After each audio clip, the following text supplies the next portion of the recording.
Cuando quieras. ¿Listo, Juan Canto, ya? Dale. Hola a todos, buenas noches. ¿Cómo están? Tiempos sin vernos, sin verles. Espero que todos estos días, estos meses hayan estado muy pegados de Jesús, de su palabra, en familias y que todo esto que hemos estado aprendiendo pues nos sirva para profundizar nuestros fundamentos y hacer que con el ejemplo y con nuestro amor otras personas puedan creer. Entonces, quiero comenzar orando, poniendo, Señor, este rato en tus manos. Que sea tu Santo Espíritu quien hable a través de mí, Señor. Yo me dispongo para que seas tú quien nos enseñe, Jesús. Tú eres nuestro Maestro por excelencia y hoy queremos aprender de ti, queremos verte a ti a través de este panorama geográfico de los hechos. Y nada, Señor, te damos muchas gracias por esta tarde, Señor, por esta noche. Toma el control de esta reunión, Padre, y que todo lo que se haga en esta tarde sea para darte toda la gloria, toda la honra, en el nombre de Jesús. Amén. Entonces, bueno, voy a hacer un pequeño recorderis. Hemos estado hablando en las últimas sesiones del libro Los Hechos de los Apóstoles. Entonces voy a hablarles pues un poquito acerca de temas generales, como por si hay alguien que no ha visto los videos o que recién está conectándose. Entonces, la historia que se narra en este libro se sitúa entre los años 30 y 70 después de Cristo. Y la mayoría de los sucesos, por no decir que todos, suceden en las provincias del Imperio Romano. Ahorita más adelante les voy a mostrar una foto en la cual podremos recordar cuáles son esas provincias. También hablamos que este libro es el segundo tomo del escritor Lucas. Lucas es un médico. Lucas es originario de Antioquía de Siria, que queda al norte de Israel, fuera del territorio, digamos, de Israel. Y el primer tomo que él escribió, hoy lo conocemos como el Evangelio de Lucas, que es el famoso, y este como los Hechos de los Apóstoles. En los manuscritos originales, estos dos tomos, por decirlo así, no estaban divididos, sino que estaban en un solo, digamos como en un solo compendio, pero pues para efectos de pues, todos los temas de organización bíblica y digamos todo lo que había pasando a través de estos siglos, pues se ha decidido poner los cuatro evangelios primero y después los hechos. Y bueno, la finalidad de estos dos tomos fue poner por escrito como toda la obra de Jesús, desde su nacimiento, su vida. Pues no nos narra todas las partes de su vida, pero sí nos narra como lo más importante. Y ya en la parte de los hechos nos narra cuál fue el legado que Jesús nos dejó, primero a los apóstoles, pero entendiendo que miraba a los apóstoles, pero estaba mirando también a la iglesia que somos nosotros. Es súper importante que en este libro aparece el personaje del Espíritu Santo, que es la tercera persona de la Trinidad, y es vital en este libro, es el personaje principal. Eh, Sabemos que los hechos hablan muchos temas proféticos, perdón, muchos temas del Antiguo Testamento, muestran muchas profecías como cumplidas, otras en cumplimiento, pero la persona clave y la persona principal en este libro es el Espíritu Santo.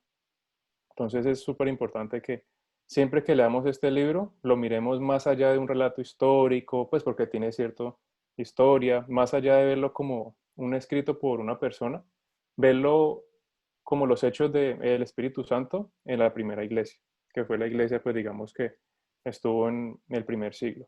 Y la Biblia menciona que el destinatario de estos tomos fue Teófilo. Entonces ya en las clases pasadas hablamos quién es Teófilo, entonces como es un poco extenso, para que si alguien tiene inquietudes, para que por favor mire los dos videos y si no, pues podemos chatear después o hablar después. Pero entonces, eso que les dije lo pueden leer en Lucas 1 del 1 al 4 y Hechos 1 del 1 al 3, que son como las introducciones de estos dos libros. Entonces, como les decía, este es el Imperio Romano del primer siglo. Abarca pues gran parte de España, Francia, Italia, parte de Alemania, Grecia, lo que hoy es Turquía, Israel, pedazos de Siria, Egipto, Marruecos, bueno, todo lo que se encuentra en África. Y allí particularmente yo señalé en morado la palabra Palestina. Esa es una palabra que no está en la Biblia y que no la van a encontrar y aparece en la mayoría de nuestros mapas, de nuestros mapas y de nuestras Biblias, pues incluso en la parte como de atrás de los mapas y todo lo que uno busca como de geografía de los hechos de los apóstoles, casi siempre sale Palestina. Entonces, quería explicarles por qué sale Palestina, porque resulta que los romanos, cuando le dieron nombres a todas las provincias, a la provincia de Judea y de Samaria, que es lo que conocemos como Israel junto, se le dio el nombre Palestina. Entonces fue, digamos, como un cambio de nombre que le dio el Imperio Romano a la provincia de Judea. En la Biblia sí vamos a encontrar Judea. Entonces, si queremos ser, digamos, como fieles a lo que la palabra dice, deberíamos referirnos a esa zona como Judea y no como Palestina. Sin embargo, para efectos de esta enseñanza, los mapas que van a ver, pues los van a ver con el nombre Palestina. Pero para que sepan que el nombre, digamos, como correcto que debería estar escrito en todos los libros de historia y de geografía es Judea. Listo. Entonces, ya para entrar en materia, los objetivos de esta enseñanza son dos. El primero es un resumen del contexto geográfico del libro. Como lo podrán ver y los que se han leído este libro, tiene muchas ciudades, muchas provincias, muchos pueblos. Entonces, entrar a verlos en detalle, digamos como que nos tomaría mucho más del tiempo del que tenemos. Y lo segundo, que es lo más importante, que para mi criterio es donde más debemos como enfocarnos, es en la aplicación de esta enseñanza para nuestras vidas. Finalmente, lo que más nos importa es cómo nosotros leemos la Biblia y cómo la estamos aplicando en nuestras vidas, porque podemos tener un conocimiento teórico genial y digamos súper extenso, pero si no aplicamos lo que la palabra dice, pues estamos como, digamos, fuera del como el propósito original para el cual fue escrito. Entonces, el resumen de este libro, pues pudiéramos decir que es el derramamiento del Espíritu Santo a toda carne y el empoderamiento de la iglesia. ¿Como para qué? Para continuar con la construcción y con la expansión del reino de Dios mediante la proclamación del Evangelio. Entonces, suena un poquito como teórico y un poquito como enredado, pero finalmente es cómo el Espíritu Santo llega de una manera, eh, digamos, no como en el Antiguo Testamento que él venía, hacía su obra y se iba, sino que a partir de este momento histórico llega el Espíritu Santo y habita en medio nuestro. Entonces es su llegada, digamos, como a la humanidad, por decirlo así. Es como el Espíritu Santo nos empodera y nos llena de poder, de valor, de amor, de paz, bueno, de todo lo que la palabra dice. Y cómo nosotros con esa llenura del Espíritu Santo extendemos el legado que Jesús dejó a sus discípulos, es decir, a nosotros. Y es súper importante la proclamación del Evangelio. Todos los milagros que se registran y todas las historias que se ven en los hechos siempre van acompañadas de la proclamación del Evangelio. A veces en plazas, a veces en casas de personas, a veces en grupos, digamos, como este tipo de grupos. Pero siempre lo que cambiaba y lo que hacía que la atmósfera cambiara era la proclamación de las buenas noticias de Jesús, que es lo que debe llenar nuestro corazón como de profundidad para entender por qué fue tan efectivo en ese entonces. Ellos no se predicaban a ellos mismos, no hablaban, digamos, como con temas secundarios, sino que iban es como a lo que realmente transformó toda la historia, que fue el derramamiento del Espíritu Santo y la proclamación con denuedo, con fuego del reino de Jesús. Entonces, como ya lo mencionó Vane y Leo, pues la clave para entender este libro y para partir y como para tener un entendimiento de lo que es este libro es Hechos 1:8. Entonces, como lo pueden leer ahí, pero cuando venga sobre ustedes el Espíritu Santo, recibirán poder y serán mis testigos en Jerusalén, en Judea, en Samaria y hasta lo último de la tierra. Entonces, quiero que subrayemos o que tengan en cuenta dos palabras que son sumamente importantes para poder entender ¿por qué fue tan efectivo el mensaje de Jesús en ese tiempo? Porque quizás hoy a veces quisiéramos actuar y caminar en ese mismo espíritu, pero vemos que las cosas no salen como salieron en su momento. ¿Y qué ajustes debemos hacer en nuestras vidas para, digamos, ser efectivos y para alinearnos con lo que esta palabra nos dice? Entonces, ambas son dos palabras que fueron escritas en griego. Poder viene de la palabra dunamis, como lo pueden leer ahí, y su traducción es dinamita. Y la palabra testigo viene del griego martureo y significa mártir. Entonces, parecen como dos palabras que no tienen que ver mucho con el mover del Espíritu Santo, pero es realmente ese poder del Espíritu Santo comparado con una dinamita. Cuando Lucas escribió este texto, él estaba pensando y haciendo la comparación en el poder del Espíritu Santo es como la dinamita, ¿Qué hace la dinamita? Tú la pones, tú enciendes y eso estalla y hace tremendo desorden, por decirlo así. Entonces, si de pronto en nuestras vidas estamos carentes de ese desorden santo, debe ser porque no estamos como alineándonos y nuestra expectativa es otra, siendo que lo que el Espíritu Santo quiere es a partir de nosotros hacer como una explosión de poder y no digamos como las películas, pues como Superman, como Batman, que uno, no, hace más referencia como a esa explosión de amor, explosión de perdón, explosión de verdad, explosión de compasión, de misericordia, de santidad. Y realmente así tiene que ser la manifestación, como una explosión. Y la parte de testigos viene del griego martureo, que significa mártir. Entonces, esta palabra de mártir, a veces uno piensa que los mártires son solo los que, estando en vida, entregan su vida por la causa de Jesús.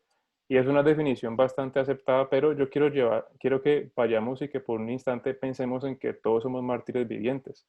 ¿Por qué? Porque cuando recibimos a Jesús, ya, como dicen en Gálatas 2:20, ya no vivo yo, más Cristo vive en mí.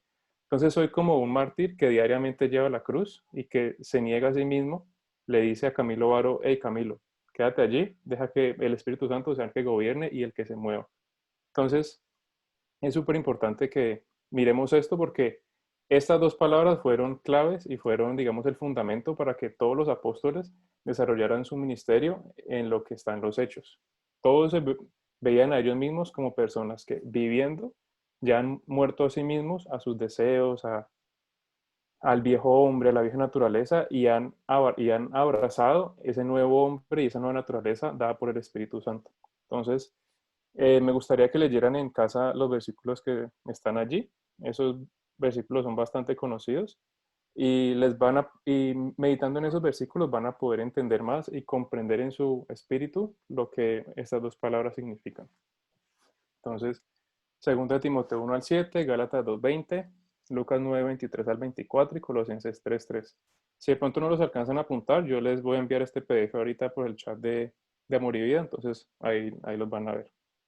Bueno, entonces ya entrando en materia, vamos a dividir esta enseñanza, la parte uno, en cuatro secciones. Entonces, la primera de Hechos 1:1 a Hechos 8:4 se desarrolla en Jerusalén.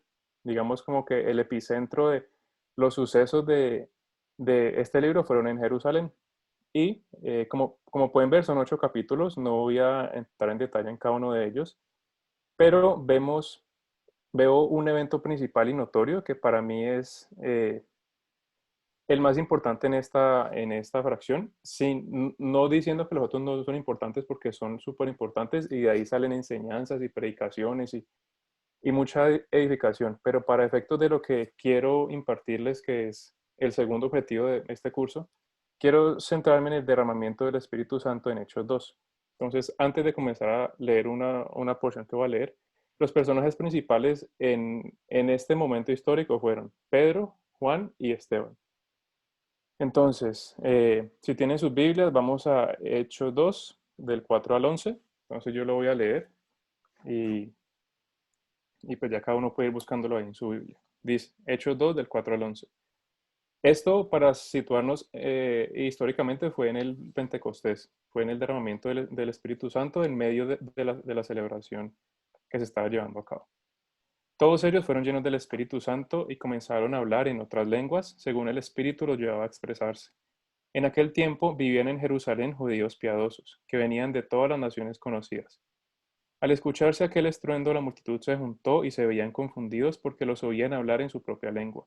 Estaban atónitos y maravillados y decían: Fíjense, ¿acaso no son galileos todos estos que están hablando? ¿Cómo es que los oímos hablar en nuestra lengua materna? Aquí hay partos, medos, elamitas, y los que habitamos en Mesopotamia, Judea, Capadocia, el Ponto y Asia. Están los de Frigia y Panfilia, los de Egipto y los de las regiones de África que están más allá de Cirene. También están los romanos que viven aquí, tanto judíos como prosélitos, y cretenses y árabes. Y todos los escuchamos hablar en nuestra lengua acerca de las maravillas de Dios. Entonces, a través del lenguaje conocido, es decir, de idiomas comunes y corrientes, digamos no angelicales, fue que comenzó la expansión del Evangelio. Y comenzó desde Jerusalén. En este evento que a veces vemos tan aislado, recordemos, todos los judíos estaban celebrando el Pentecostés. Y estando todos juntos ahí en Jerusalén, sucede este evento que al parecer crea un ruido y como un estruendo que llama la atención de muchos. Y los que estaban en el aposento alto comienzan a hablar en lenguas, pero no en lenguas angelicales, en lenguas humanas. ¿Por qué? Porque la palabra dice que las personas de esas naciones los estaban escuchando en su lenguaje del corazón, o sea, en su lenguaje que ellos estaban hablando. Entonces, a través del lenguaje conocido comenzó la expansión del Evangelio en Jerusalén. Comenzó la expansión del Evangelio desde Jerusalén. Y no sé cuántas naciones contaron ahí ustedes, pero yo conté 15 naciones. Entonces, perdón por la resolución de la foto, no encontré una como que se viera lo que quiero mostrar, pero ahí en la foto vemos que lo que está subrayado en verde hace referencia al Imperio Romano y son las provincias de donde los judíos fueron a Jerusalén para celebrar la fiesta de Pentecostés. Entonces habían judíos de todas esas naciones y habían judíos que vivían en otro imperio, en el Imperio Parto, que es lo que se conoce como la media luna fértil, que eso hoy es Irak, Irán y pues digamos como ya hacia el Oriente Lejano. Entonces vemos cómo en una sola tarde, en un solo día, ya la semilla fue sembrada. Y cuando terminó la fiesta de Pentecostés, pues los judíos fueron a sus casas. ¿Y dónde quedan sus casas? En todas esas provincias. Entonces, importantísimo que desde allí veamos cómo el lenguaje humano, cómo la forma en que tú te comunicas puede ser un canal y puede ser una fuente de vida o una fuente de muerte. Súper importante eso. Bueno, el segundo espacio geográfico donde se desarrolla gran parte de este libro es en Judea y en Samaria. Ya salimos, digamos, de Jerusalén como ciudad puntual. Vamos a Judea, ampliamos un poco y vamos a Samaria. Es importante, creo que ya lo hemos hablado en otras enseñanzas, cuál es la diferencia entre judíos y samaritanos. No la voy a mencionar acá, pero había una diferencia por cuestiones, digamos, de dónde se adoraba, si en este lugar, si en otro lugar. Habían temas, digamos, doctrinales que en su momento eran bastante fuertes y que generaban una división entre judíos y samaritanos. Sin embargo, digamos, pudiéramos agruparlos como el Israel del Antiguo Testamento, como como yo pongo allí, eh, la predicación del Evangelio en la tierra prometida del Antiguo Testamento. Entonces, esta segunda parte se comprende de Hechos 8 al 5 y hasta el capítulo 9, versículo 31. Y los personajes principales son Felipe, Pedro, Juan y Saulo. Me parece, a mi gusto, uno de los milagros más fascinantes de los hechos es cuando Felipe es transportado de un lugar a otro. Digamos porque uno hoy escucha de personas que han orado y que se han resucitado, que se han levantado los muertos, pues que tú oras y que a alguien se le sana un pie, una enfermedad. Pero ese milagro de que el Espíritu Santo transportara a Felipe de un lugar geográfico a otro, me parece algo como que me pone como a querer eso, pues como sin buscarlo, pero sí como que tener esa sana fascinación por la obra del Espíritu Santo. Entonces, en esta, ya en esta región, quiero leer unos versículos que hablan de la persecución y el esparcimiento de la iglesia. Resulta que en Jerusalén comenzaron a perseguir a los discípulos y a los apóstoles, y eso hizo que se esparcieran y que a raíz de ese evento que digamos pudiera verse como trágico porque fue persecución, fue encarcelamiento, fue un evento trágico. Dios usó ese evento trágico ¿para qué? Para convertirlo en vida y para hacer que las personas salieran de Jerusalén y comenzaran a proclamar el Evangelio en otras tierras, en otras ciudades. Entonces voy a leer Hechos 8. Bueno, primero voy a leer Hechos 8 del 1 al 4 y dice lo siguiente. Saulo estaba de acuerdo con la muerte de Esteban y ese día se desató una gran persecución contra la iglesia que estaba en Jerusalén. Y muchos se dispersaron por las tierras de Judea y de Samaria, menos los apóstoles. Y el versículo 4 dice, mientras tanto, los que se habían dispersado iban por todas partes anunciando el Evangelio. Entonces vemos que realmente fue un plan divino que haya sucedido de esta forma. ¿Por qué? Porque llevó a que el Evangelio se esparciera. Y voy a leer Hechos 9:31, que dice lo siguiente. Mientras tanto, las iglesias en toda Judea, Galilea y Samaria vivían en paz y eran edificadas en el temor del Señor. y su número iba en aumento por el poder del Espíritu Santo. Es decir, en Jerusalén se desató una persecución, pero al salir, donde se asentaron todos los apóstoles, había cierta noción de paz. Entonces, ¿esto qué hizo? Pues como la palabra dice, que las personas fueran edificadas en el temor del Señor y su número iba en aumento por el poder del Espíritu Santo. Es decir, este mensaje, que era tan sencillo y tan básico, comenzó a propagarse y comenzó a tener libertad a las personas. Y así mismo fue propagándose y hasta que fue creciendo. Entonces, otra tarea que les quiero dejar es esa pregunta que está allí. Y dice, ¿es provechoso para la expansión del reino la persecución a la iglesia? Entonces, quiero que comencemos a situarnos un poquito en nuestro contexto. Digamos, hoy no estamos en una persecución física, no nos están persiguiendo. Sí estamos en una época dura, difícil, porque pues la enfermedad está en el aire, o sea, está ahí, pues las cifras, todo lo que vemos. Pero no nos olvidemos que Dios siempre usa como todo este tipo de, no es que Él envíe esto, porque Él no envía esto, no es que Él sea un Dios malo y diga voy a hacer esto, no. Pero sí Dios permite que pasen cosas que nos hagan volver nuestros ojos a Él, arrepentirnos. Y pienso yo que en este calor del hogar Dios está haciendo muchas cosas en las familias. Hoy nos tocó vivir esto, quizás en unos años nos toque una persecución. Yo pienso en los cristianos que viven en, no sé, en África, en Asia. Ellos constantemente viven en persecución. En la China, por ejemplo. Dicen las estadísticas que entre más persiguen cristianos y más matan, más crece el evangelio. Entonces, es paradójico, pero recordemos que el fundamento de esto es Hechos 1:8. Y la palabra testigo no es simplemente alguien que ve, sino, sí, es alguien que ve, pero que da su vida por lo que vio. Entonces, pienso que en esos lugares donde se está tomando casi literal ese poder y ese testigo, es donde más vemos que el evangelio está creciendo. Entonces, nuestro llamado hoy, paréntesis, es a reflexionar. No estoy diciendo que vayamos a irnos pues no sé, como a una guerra pues y meternos, o sea, Dios le habla, que le hable y si alguien está llamado a eso, pues que vaya. Pero que vayamos preparándonos en nuestro corazón sin querer decir que eso va a pasar mañana ni pasado mañana, pero sí tener esa actitud y ese mártir en mí, llevar como ese martirio y entender que no soy yo, sino que es Cristo el que vive en mí. Y este es un pequeño mapa de las provincias.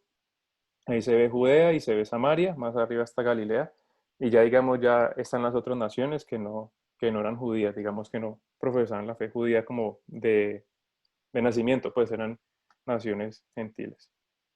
Y tercero, hasta lo último de la tierra. Esto comprende Hechos 9:32 hasta Hechos 28:31. Como pueden ver, son muchos versículos, son muchos capítulos, son 21 capítulos, y yo voy a dividirlo en 4 porciones, en las cuales fue donde transcurrieron la mayor parte de los eventos. Como les dije en el inicio, no voy a mencionar todas las ciudades porque son muchas, pero sí las provincias donde ocurrieron esos eventos. Entonces, primero vamos a ver Fenicia, Chipre y Antioquía de Siria. Ya les muestro en el mapa dónde quedan. Entonces, eh, esta sección comprende de Hechos 9:32 a Hechos 12:25. Y los personajes principales fueron Pedro y fueron Pablo.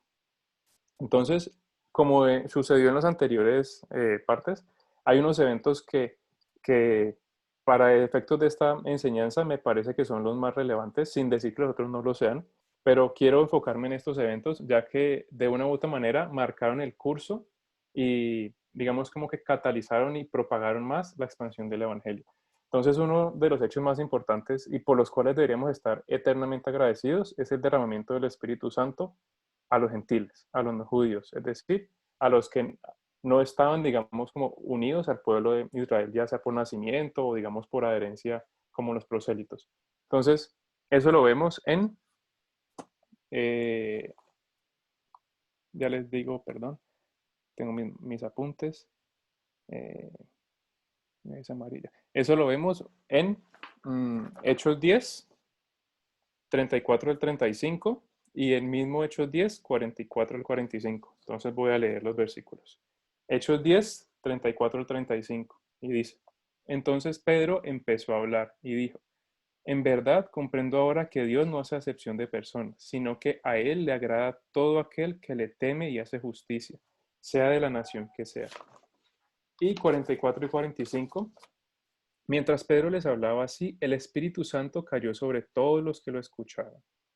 Los judíos circuncidados que habían acompañado a Pedro estaban atónitos de que también los no judíos recibieran el don del Espíritu Santo. Para contextualizarnos, recordemos que Pedro tiene su visión, ve 3 veces bajar un lienzo lleno de animales que eran ritualmente impuros y Dios le dice, mata y come. Ay, pero Señor, ¿cómo así? Si a mi boca nunca ha entrado nada impuro. Vuelve y se repite, mata y come, vuelve y responde. Y luego llegan los 3 visitantes, 3 o 4 visitantes, creo, de parte de Cornelio, que era un romano, una persona de autoridad. Vemos como Pedro se desplaza como temeroso en su corazón, pero obediente, se desplaza y pasa lo que pasó aquí, que las personas que estaban en la casa de Cornelio, que no eran judíos, que estaban ajenos al pacto, reciben el Espíritu Santo. Entonces, importantísimo eso, sobre todo para nosotros que, digamos, estamos en otro contexto geográfico, cultural, histórico, digamos, diferente. Entonces, pienso que es un motivo para darle hoy gracias a Dios cuando se vayan a dormir, como darle gracias por permitirnos estar injertados en esa vida, en ese olivo. Y lo segundo, que hay 2 cosas más, predicación del Evangelio con poder y con denuedo. Entonces, eso quiero que lo miremos en Hechos 11 del 19 al 20 y el 26. Y dice, mientras tanto, los que habían sido dispersados por la persecución que se desató por causa de Esteban, llegaron hasta Fenicia, Chipre y Antioquía, y hablaban de las buenas noticias solamente a los judíos. Pero allí había unos varones de Chipre y de Cirene, que al entrar en Antioquía habían hablado también a los griegos acerca de las buenas noticias del Señor Jesús. Y el 26 dice, durante todo un año se congregaron con la iglesia y enseñaron a mucha gente. Y fue allí en Antioquía en donde los discípulos de Jesús se les llamó cristianos por primera vez. Vemos cómo la predicación del Evangelio se hizo sin miedo, se hizo con valentía, se hizo, a pesar de que siempre hubo una persecución, digamos, por la parte ortodoxa de los judíos, por la parte farisea en ese entonces. Paréntesis, como ya Leo explicó, el término fariseo hoy lo entendemos mal porque tenemos una comprensión distinta, pero en su momento eran las personas, digamos, como los líderes espirituales del pueblo. Entonces, eh, muchos de ellos perseguían a estas personas que estaban profesando su fe en Jesús. Entonces, a pesar de eso, todas las personas que fueron dispersas a raíz de la persecución a Esteban, pudieron compartir con denuedo el Evangelio. Esta vez lo hicieron con judíos, pero lo hicieron con denuedo y con poder. Y importantísimo, a veces uno se pregunta como el origen de las cosas y, esta palabra de dónde viene, de dónde sí. Entonces, para que sepamos que la palabra cristiano, que es con la que nos identifica hoy en día, viene de ese contexto. Viene de un contexto donde hubo persecución, hubo violencia, hubo muertes, hubo torturas, hubo todo este tema de todos estos eventos, pero a pesar de eso hubo un corazón lleno de valentía y de amor que habló de Jesús. Y fue tanto como el impacto que esas personas comenzaron a llamarlas cristianas. Entonces, por si alguna vez se lo preguntan, la palabra cristiana no viene de otro lugar, sino de aquí. Entonces, importante eso. Personajes principales, creo que ya lo dije, Pedro y Pablo. Como les dije, este mapa lo vamos a seguir usando en toda la enseñanza, entonces van a ver cómo la bolita morada se va a ir ampliando. Pues por cuestiones de la edición y el mapa, pues no es 100% precisa, pero para que sepan que más o menos en ese lugar fue donde se desarrolló esto. Otro paréntesis, nos había dicho Van y Leo que el libro de los Hechos tiene muchas similitudes con el de Lucas. En el de Lucas vemos la historia de Jesús y digamos vemos su base misionera alrededor de Galilea. Él siempre estuvo por ahí en Capernaum, por ahí como en esa zona fue donde más hizo su ministerio. En este caso, donde más Pablo hizo su ministerio, digamos como que hay 2 focos, que uno es Jerusalén y otro es Antioquía de Siria. En Antioquía de Siria dicen los expertos que fue la base misionera de Pablo. Pablo casi siempre salía de Antioquía, hacía un recorrido y volvía hasta Antioquía. Y era como un lugar donde él estaba bastante familiarizado y donde tenía como sus contactos, como su base misionera. Entonces, digamos como que vemos otro paralelismo a lo que sucede en los hechos. Listo, vamos a ver el 3b. Chipre, Frigia y Galacia. Comprende Hechos 13:1 y hasta Hechos 15:35. Personajes principales, Pablo, Bernabé, Pedro y Jacobo. Entonces, eventos notorios. Vemos el primer viaje misionero de Pablo y vemos cómo Pablo y Bernabé fueron separados por el Espíritu Santo para realizar este viaje. Ya lo vamos a leer. Y vemos el Concilio de Jerusalén en Hechos 15. Entonces ya vamos a hablar un poquito acerca de eso, primero con primer viaje misionero de Pablo. Entonces, vamos a leer Hechos 13 del 1 al 3. Entonces, Hechos 13 del 1 al 3 dice, en la iglesia de Antioquía eran profetas y maestros Bernabé y Simón, al que llaman Níger, Lucio de Cirene, Manaén, que se había criado con el tetrarca Herodes y Saulo. Como ellos servían al Señor y ayunaban siempre, el Espíritu Santo dijo, apártenme a Bernabé y a Saulo porque los he llamado para un importante trabajo. Y así, después de que todos ayunaron y oraron, les impusieron las manos y los despidieron. Importantísimo, la vida de oración y de ayuno y de comunidad era, pienso yo, que el fundamento del estilo de vida de todas estas personas del primer siglo. Todos vivían en oración. Ahorita, como vamos a explicar en otra diapositiva, el hecho de que vivieran en oración no quiere decir que estaban exclusivamente encerrados en un cuarto todos orando. ¿Por qué? Porque dice la historia, dice la cultura de ese entonces que la forma en que las personas subsistían era del día a día. Vivían por los jornales. Tú trabajabas y te pagabas un jornal. Con ese jornal ibas a una habitación, alquilabas, y si eras de buenas tenías para comer pan, para comprar pan. Si no, dormías y al otro día empiece de cero. Saque sus cosas, vuelva a su trabajo, vuelva y rebúsquese y vuelve y trabaje. Y la mayoría de estos personajes, en este caso en Antioquía, los que mencioné, hay muchos allí que digamos eran personas adineradas y que tenían, digamos, como un modo. Pero la mayoría de personas que se movieron en este contexto del primer siglo eran personas que no eran adineradas, que eran personas que vivían del día a día. Entonces, pues está el hecho que tú no puedes pasarte todo el día sentado orando porque no vas a tener cómo comer. Entonces, es importante ver cómo, que ya les voy a mostrar ahorita, cómo a través de las ocupaciones y de la cotidianidad, estas personas vivían en oración, vivían en comunidad, vivían partiendo el pan y además vivían edificándose y así la iglesia iba creciendo. Es un modelo muy diferente como el que tenemos hoy, que siempre es bueno como que miremos, Señor, ¿qué me estás hablando respecto como a esa importancia del ayuno, de la oración y en comunidad, de hacerlo juntos, como en unanimidad? Entonces, primer viaje misionero y quiero que leamos Hechos 14, 26, 27.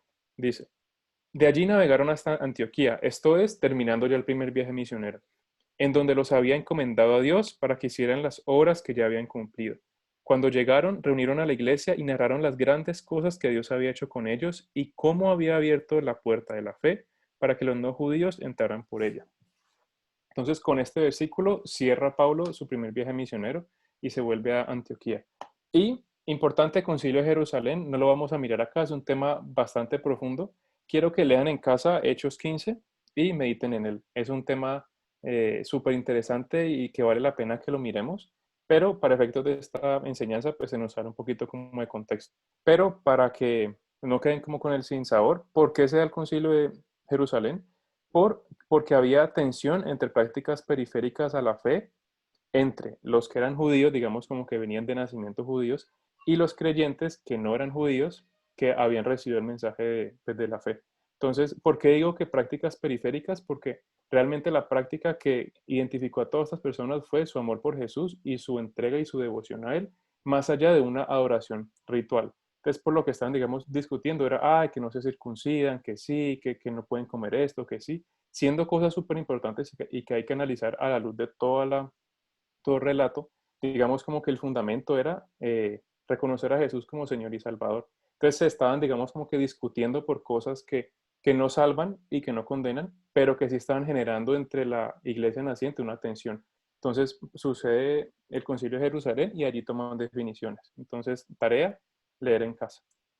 Bueno, como les comenté, vemos cómo se amplía un poquito la circunferencia morada. Vemos cómo va creciendo geográficamente y se va expandiendo el mensaje. Importantísimo.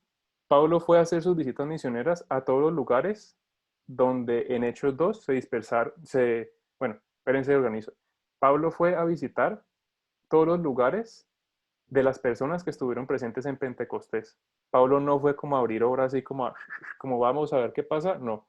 Pablo fue muy estratégico y Pablo fue a los sitios donde hubo judíos que estuvieron en Pentecostés. Y un modo de operación de Pablo es que él siempre, al lugar que iba, hablaba primero, iba a la sinagoga, intentaba, digamos, como él dice, persuadir, pero en muchos de esos lugares cerraban puertas y dije, listo, aquí no pasó nada, vámonos y continuemos. Pero Pablo siempre fue a lugares donde ya había una semilla. Listo, siguiente. 13. Asia, Macedonia y Acaya. Comprende Hechos 15, versículo 36 a Hechos 21, versículo 16. Entonces, personajes principales, Pablo, Silas, Timoteo y Apolos. Entonces, eh, eventos notorios, el segundo y tercer viaje misionero de Pablo, el alboroto en Tesalónica, ya quiero leer eso porque es como de esos versículos que yo anhelo, que yo digo como que, Señor, quisiera que se cumpliera esto en mí porque realmente daría como testimonio de la fe que hay en mí. Otro es los de Berea, que también quisiera como tener ese fuego en mí. 3, viviendo el reino desde la cotidianidad. Y 4, poder del Espíritu Santo. Entonces, eh, bueno, vamos a leer primero lo que corresponde a alboroto en Tesalónica. Es Hechos 17:6. Perdón. Vamos a leer antes Hechos 18, del 1 al 4. Bueno, perdón, es que tengo muchas notas, ya, olvídense. Vamos a leer Hechos 17, versículo 6 y versículo 11. Hechos 17, versículo 6, versículo 11. Y dice, como no los hallaron, llevaron a Jasón y algunos hermanos ante las autoridades de la ciudad mientras gritaban, estos que están trastornando el mundo entero ya han llegado acá. Y mi oración hoy, Señor, es que hablen de esta manera de cada uno de nosotros, que somos los que trastornan y los que traen, Señor, caos santo a los lugares de tinieblas y de oscuridad. Y el versículo 11 dice, es que habla de los de Berea. Estos eran más nobles que los de Tesalónica, pues recibieron la palabra con mucha atención y todos los días examinaban las escrituras para ver si era cierto lo que les anunciaba. Entonces, el alboroto en Tesalónica se da ¿por qué? Porque llegan esta gente llena de Jesús a causar alboroto. Y eso fue notorio. Para que la Biblia registre algo es porque realmente fue algo que marcó. Entonces, me gusta mucho eso y quisiera que dentro de las aplicaciones pudiéramos vernos así, como aquellos que de los que se dice, estos cristianos siempre hacen las cosas bien. Es que los cristianos no, yo sobornar allá no porque sé que no van a aceptar. Estos cristianos o que las personas que son solteros y solteras, no, ese man es imposible porque tiene su fe en Jesús. O que los hombres digan, no, esa niña, ¿para qué intento? Porque ella está enfocada en Jesús. Entonces, como que seamos los que damos de qué hablar, pero cosas buenas, como que la gente diga, vean algo en nosotros que cause como caos espiritual bueno en ese mundo de tinieblas en el que nos movemos. Y lo otro, los de Berea, eran personas que no tragaban entero. Y yo pienso que en nuestro corazón siempre ser mansos y ser como Jesús que siempre escuchó, pero estas personas de Berea, todo lo que recibían, iban a las escrituras, que era el Antiguo Testamento que hoy tenemos en nuestras Biblias, y comenzaban a mirar, esto que están diciendo de Jesús, sí, como que tiene relación eso que dice Isaías 53 con la vida de Jesús. Y así mismo, con todo. Entonces, seamos de esas personas que somos mansos, que recibimos, que podemos escuchar, pero que también tenemos nuestra fe tan clara y tan fundamentada en la palabra de Dios que cuando alguien nos habla de cosas que nos parezcan extrañas, digamos, está como extraño esto, como que tengamos esa capacidad y ese discernimiento del Espíritu Santo en nuestras vidas para poder recibir con mansedumbre, pero también ser entendidos de que, como la misma palabra dice, y más en estos últimos tiempos, hay muchas personas que se visten de luz, pero son de oscuridad, parafraseado por mí. Viviendo la cotidianidad desde el reino. Eh, Hechos 18 del 1 al 4, ahorita sí. Y dice, después de esto, Pablo salió de Atenas y se fue a Corinto. Allí se encontró con un judío que se llamaba Aquila, nacido en el Ponto, y que había llegado recientemente de Italia junto con Priscila, su mujer, porque Claudio, un emperador, había ordenado que todos los judíos salieran de Roma. Pablo fue a verlos y se quedó con ellos para que trabajaran juntos, pues tanto ellos como él fabricaban tiendas de campañas, y todos los días de reposo debatía en la sinagoga y lograba persuadir a judíos y a griegos. ¿Por qué menciono esto de viviendo el reino desde la cotidianidad? Porque a veces pensamos que en nuestro día a día no podemos ser luz, no podemos ser sal, No, es que yo todavía no soy pastor. No, es que a mí todavía no me han encomendado el ministerio de enseñanza. No, es que yo todavía con los niños, todavía no me han encomendado el ministerio evangelístico, entonces no, yo esa parte como que mejor se la dejo a otros. Y si realmente vemos el ejemplo de todos los apóstoles, de todos los discípulos, en su entorno fueron luz, fueron sal. Unos se valieron de hacer tiendas como Pablo, otros se valieron de estar, digamos, de lleno, no sé, en el templo, disertando con los fariseos. Otros se valieron de simplemente caminar, de pronto encontraban un trabajo, tenían algo y veían la oportunidad para qué, para hablar de Jesús. Entonces, que en nuestro corazón haya esa claridad y como esa tranquilidad de saber que en medio de nuestra ocupación, sea la que sea, así sea ser ama de casa, o sea ser el empresario más ocupado, o sea ser una persona que está 100%, digamos, como en las actividades de un templo, en todo lo que involucra como la administración del templo y sus actividades, sepamos que siempre vamos a tener la oportunidad para hacer sal y para hacer luz, porque siempre va a haber un vecino, siempre va a haber una persona que no crea en Jesús, siempre va a haber aún cristianos que necesitan ver de cristianos firmes y anclados. Entonces, ¿por qué les digo esto? Porque pudiéramos pensar que en medio de esta cuarentena, no, pues yo qué voy a andar evangelizando, qué voy a hacer sal, qué voy a hacer luz. Pero no se imaginan el mensaje de esperanza que transmitimos cuando precisamente transmitimos paz y esperanza a las personas. Y no una paz basada en, ay, no, es que ya casi van a sacar la vacuna, no, no, es que mi esperanza está puesta en la vacuna que va a sacar el laboratorio tal.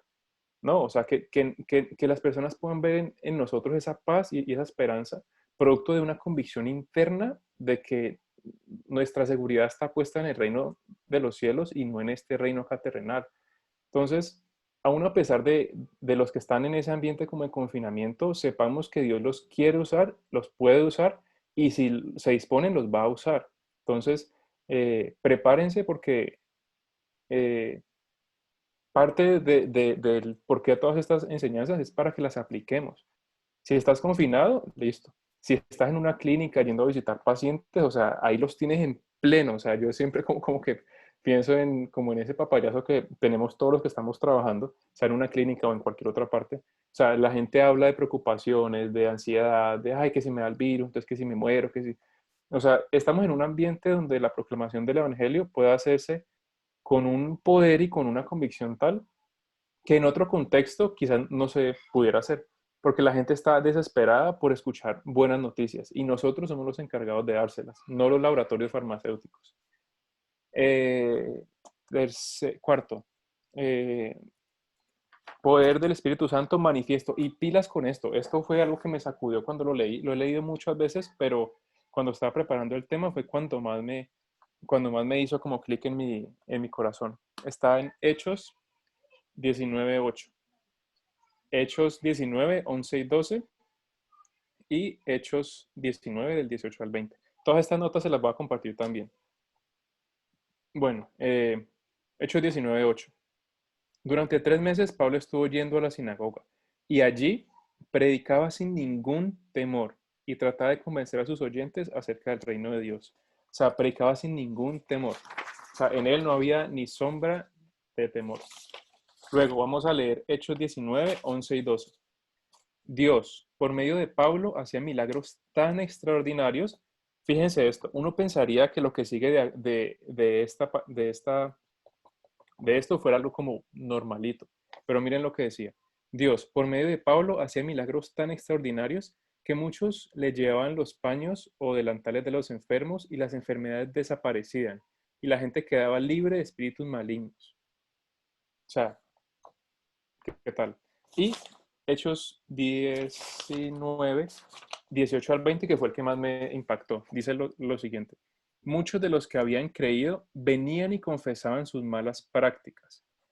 De igual manera, muchos de los que practicaban la magia llevaron sus libros y los quemaron delante de todos. Y el precio de esos libros era de 50,000 piezas de plata.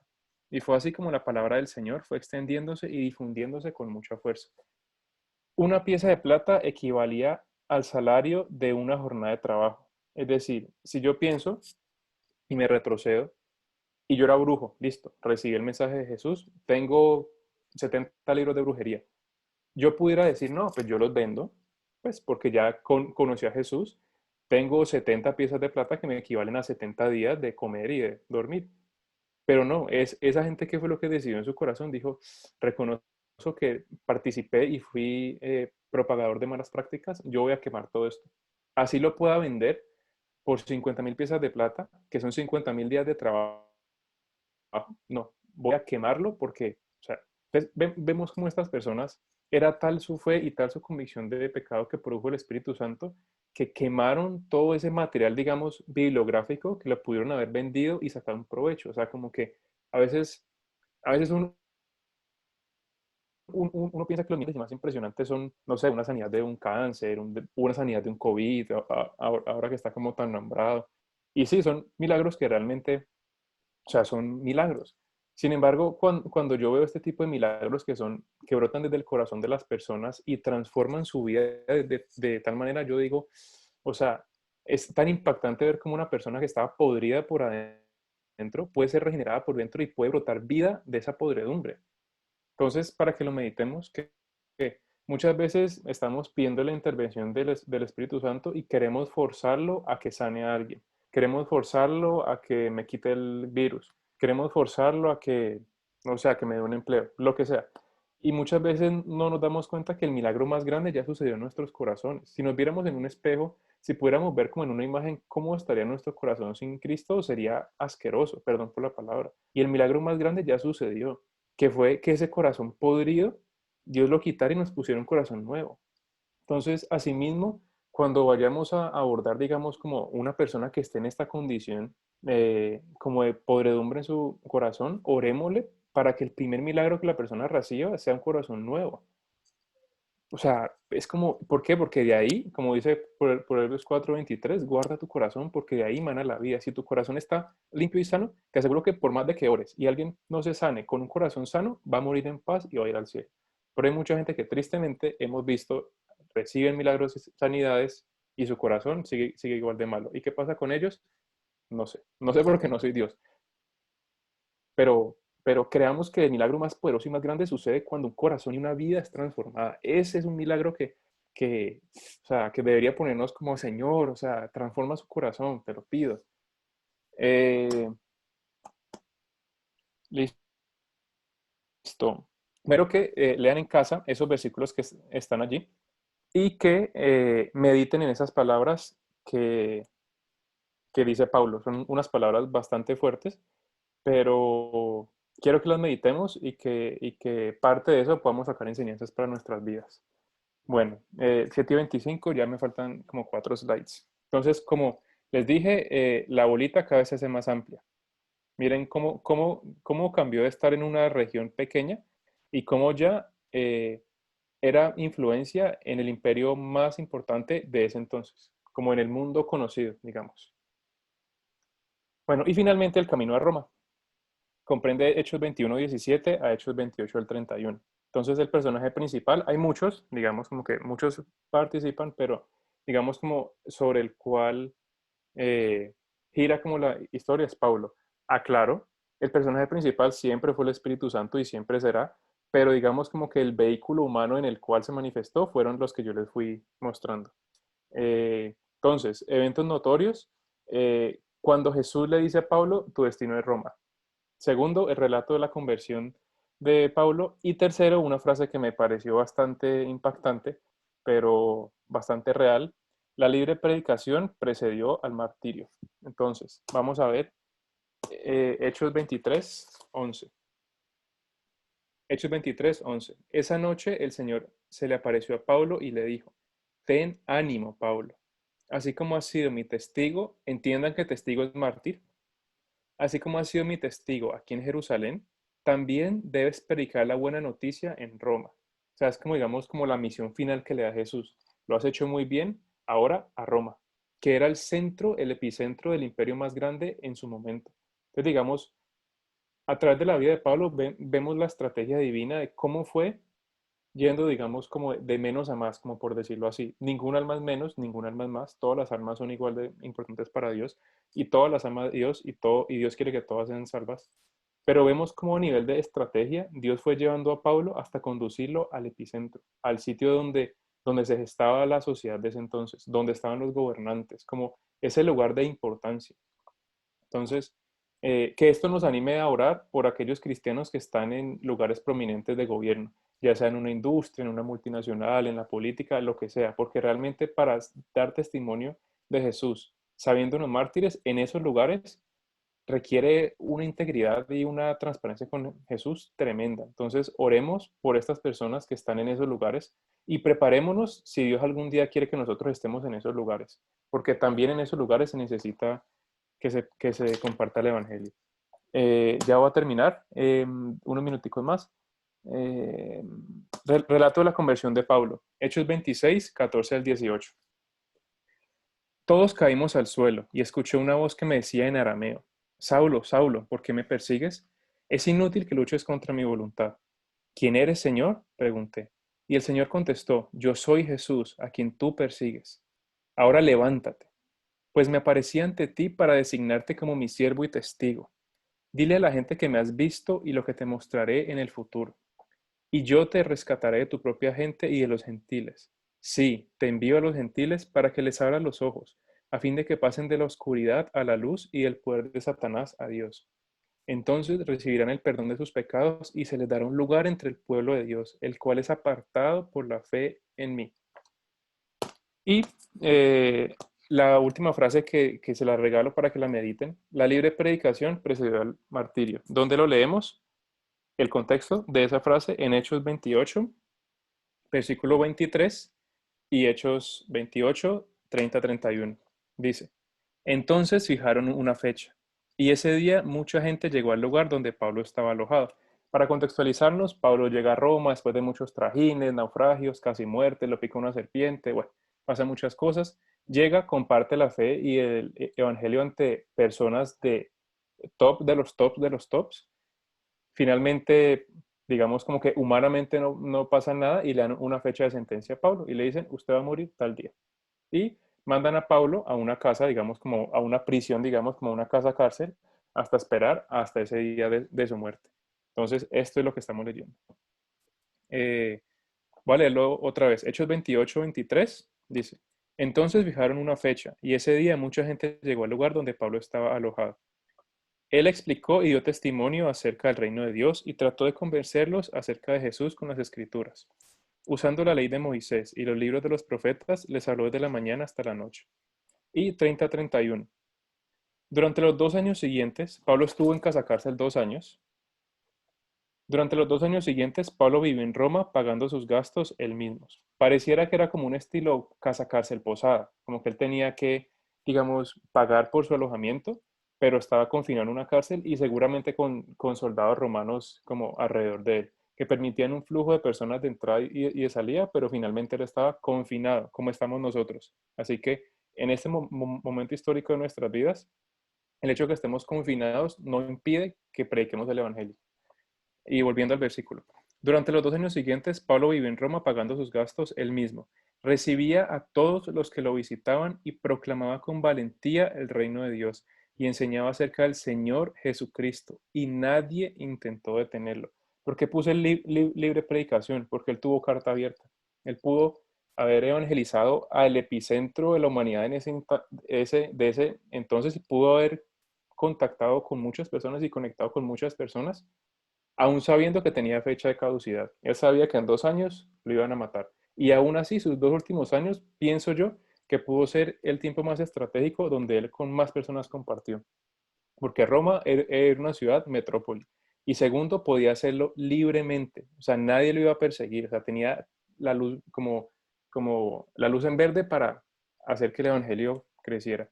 Entonces, finalizando uno de los últimos mapas, vemos cómo el Evangelio se expandió a través de el mundo conocido de ese entonces y hoy nosotros somos beneficiarios de esa expansión, porque si hoy estamos donde estamos y como estamos, es gracias a que alguien hace 2000 años pagó un precio.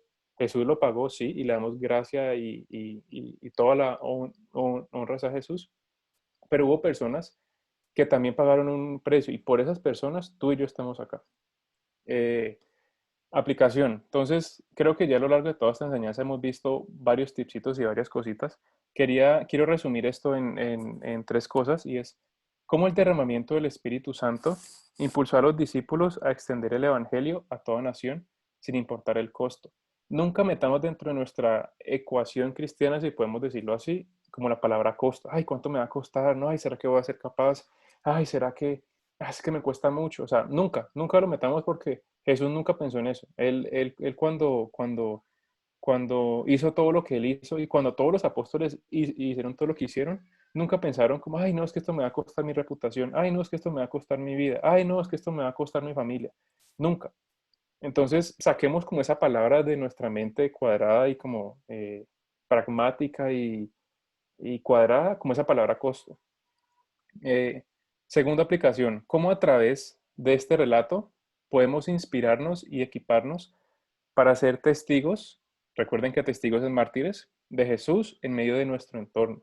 Como les dije, en el lugar en que estamos somos la persona que Dios necesita para ese lugar. En el lugar en que tú estés, Dios te ha puesto en ese lugar con estrategia para que, lleno del Espíritu Santo y del poder que es como una dinamita, puedas llegar a ese lugar e irrumpir las tinieblas con la luz de Cristo y hacer que muchas personas miren a Jesús.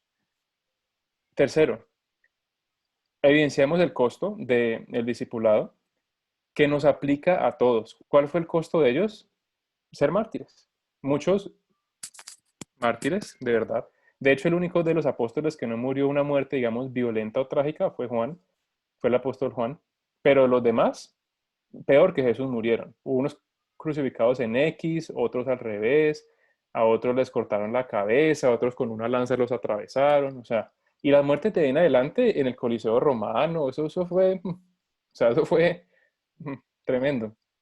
Pero entonces, ese costo que ellos pagaron, como lo que ellos dijeron y lo que ellos entendieron fueron las palabras de Jesús toma, o sea, toma tu cruz y sígueme, o sea, sí, como que entiende que sí, tienes que llevarla, pero es ligera, o sea, como que vas a poder, o sea, como que entendamos que, como dice Gálatas 2:20, que ya no vivo yo, ahora vive Cristo en mí, y lo que vivo en la carne lo vivo en la fe.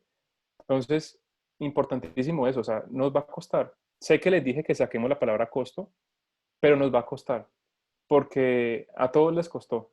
No hay ningún discípulo ni ninguna evidencia de ningún personaje bíblico que toda su vida fuera paz y amor. O sea, creo que hasta hoy, si alguien conoce uno, por favor, distinto, por favor me lo dice, pero hasta hoy todos los personajes bíblicos, desde Adán hasta, digamos, como el último que históricamente pudo haber sido Juan, quizás, todos la pasaron difícil, ninguno tuvo la vida fácil, todos tuvieron épocas de, como digamos, cierta prosperidad humana, pero, o sea, todos, el rey David tuvo sus momentos duros, difíciles, el profeta Samuel, todos, o sea, todos los personajes que admiramos, Moisés, Abraham, Josué, todas las personas les tocó realmente pagar un costo y a veces es como poco popular decir que que hay que, o sea, que hay que realmente como entregarse y decir, Señor, voluntariamente bajo la cabeza y voluntariamente doblo la cerviz para servirte.